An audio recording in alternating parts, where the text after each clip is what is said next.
good afternoon, good evening, everyone, and welcome once again to the Global Business Insight podcast. Morning, good evening, and welcome everyone to a brand new series of the Global Business Insights podcast.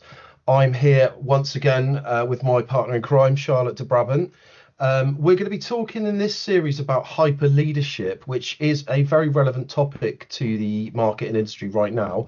Charlotte, do you just want to give us a quick intro on why we're going to be talking about that subject for this series, please? Yeah, of course, Max. Great pleasure to be here. You know, from my perspective, I think hyper leadership, it just matters greatly, especially in these volatile times that we live in the times of uncertainty, and in particular because leadership has just fundamentally changed. We are no longer operating in these cycles of disruption followed by stability. We are actually operating in continuous volatility. And if leaders fail to recognize that uncertainty is structural, they will keep applying outdated models built for predictability, and that creates just more fragility within their companies. So it's important because organizations today don't fail from lack of intelligence. They fail from slow adaptation, unclear decisions, and leadership behaviors rooted in control rather than learning. So hyper leadership in the series that we'll be talking about is very much about building the capacity to navigate uncertainty with clarity, speed, responsibility. So it ensures that leaders don't just react to change, but design systems internally with human and technology that can then evolve faster than the environment around them. Okay, interesting, and that's sets the tone nicely for what's going to be episode 1. So again, I think that's a highly relevant topic to for us to be speaking about. Rings so true with I'm sure so many of us that have experienced that sort of control-based leadership, micromanagement, and all those things that are kind of old school ways of running businesses that really aren't going to drive success in the modern world. So without further ado, let's go into episode 1. Episode 1 is leading in environments of permanent disruption. So first question for you, Charlotte. You use the term permanent disruption rather than just disruption. So what do you mean by that? And why does this distinction matter for leaders? Very good question, Max. I mean, especially in these times, permanent disruption is really all around us. And the distinction, I think, is critical because it changes how leaders fundamentally orient themselves. Disruption used to be framed as an event, something unexpected that temporarily destabilized an otherwise stable system. So permanent disruption means that instability is no longer episodic, it's structural. Technology cycles are shorter than organizational learning cycles. Geopolitical and climate risks overlap with supply chain, and AI is just accelerating change faster than actual governance models can adapt.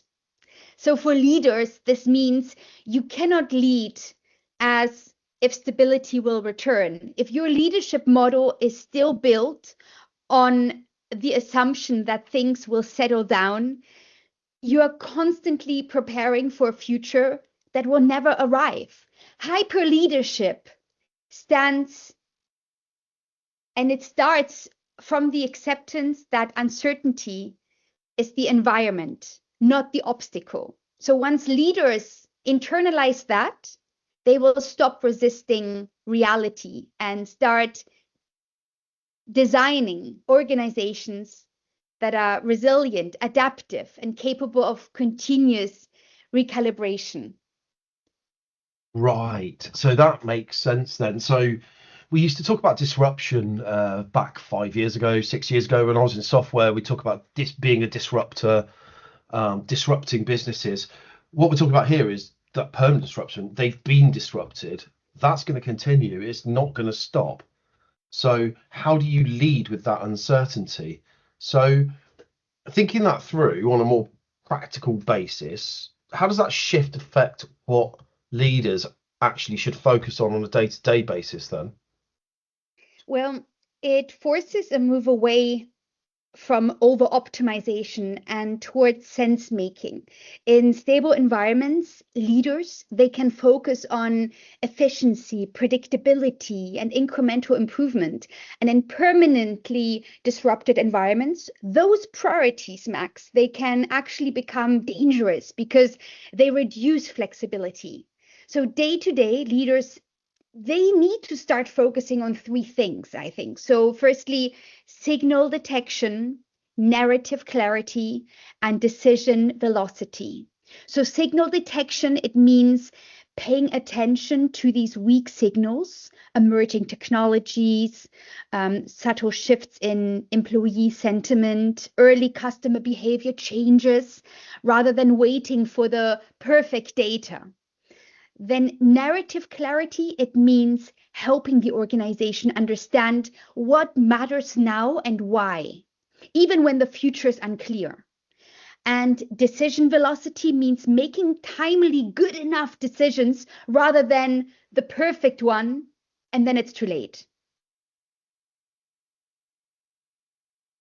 Okay, so I think, yeah, once again, this is really pertinent to the way leadership is changing, and a lot of leaders in businesses who've been in those roles for quite a few years may not see this shift happening, and then may well be wondering why their methods that they used over the last 5, 10 years of their career suddenly aren't resonating with their team anymore and aren't working so well. So what sort of leadership behaviours then tend to fail first in that kind of environment? What's the first thing that goes?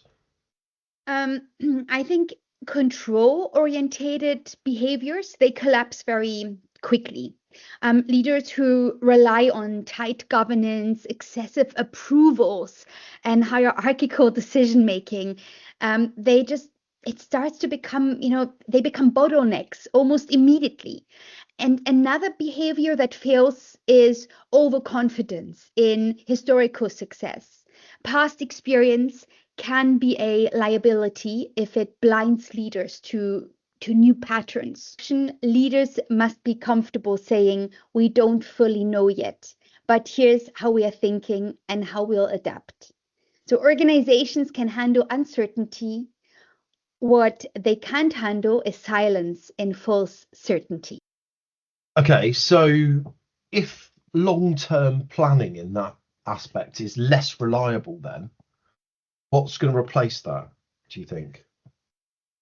What replaces traditional long-term planning is what I call adaptive intent. You still need direction.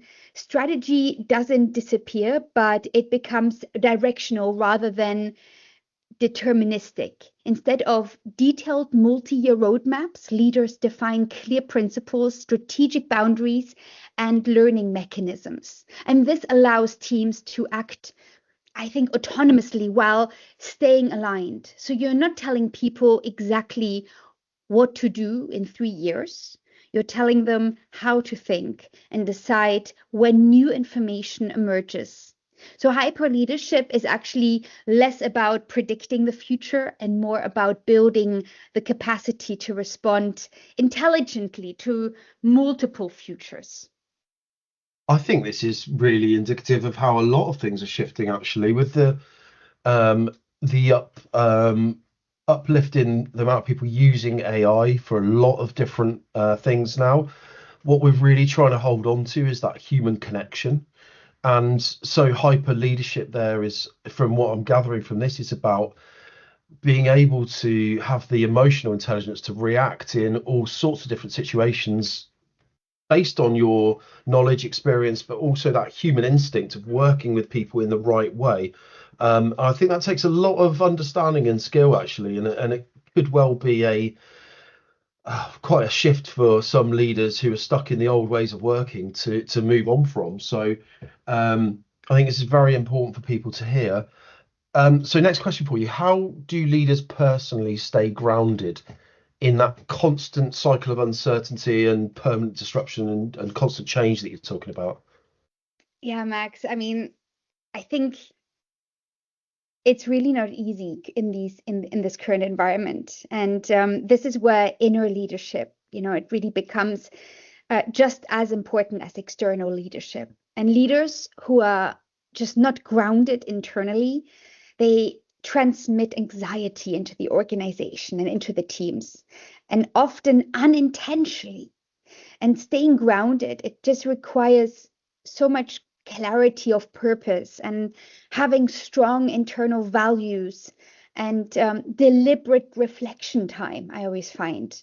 So hyper leaders, coming back to the concept, they build certain routines that protect cognitive space, also time to think, to question assumptions, and to disconnect from this constant noise around us.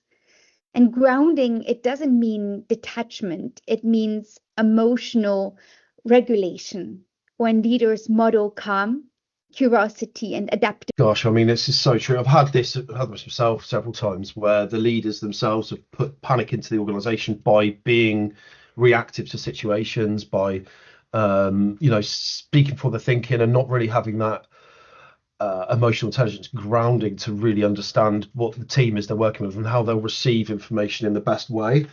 A lot of this is actually about being human and just doing the things that we all need to develop ourselves and regulate our emotions and stay humble and grounded and not running away with yourself.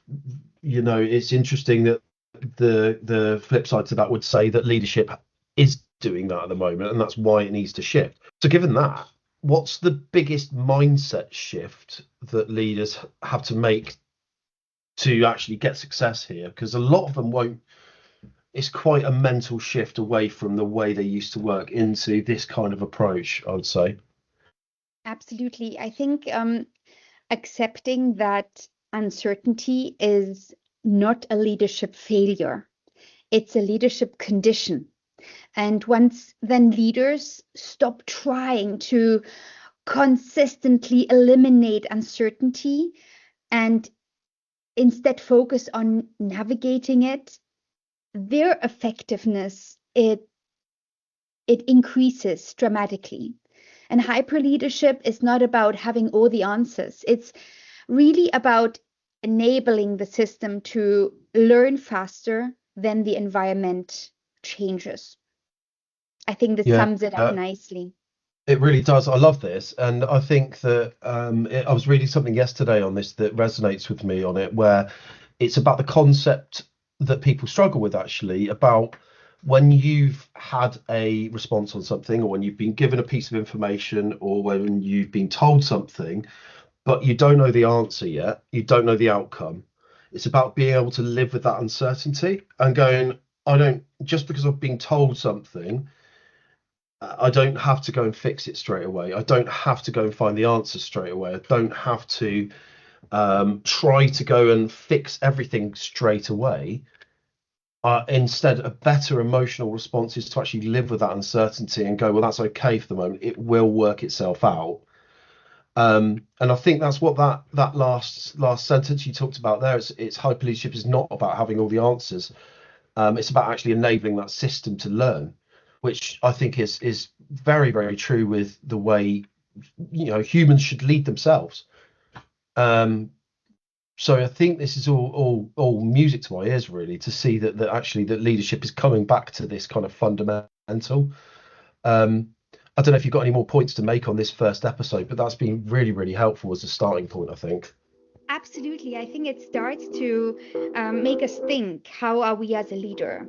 Start to reflect a little bit about this environment and trying to, together with your team, with your organization, just get through these volatile times. Welcome. Thank you, Charlotte. And I will look forward to seeing you on the next episode.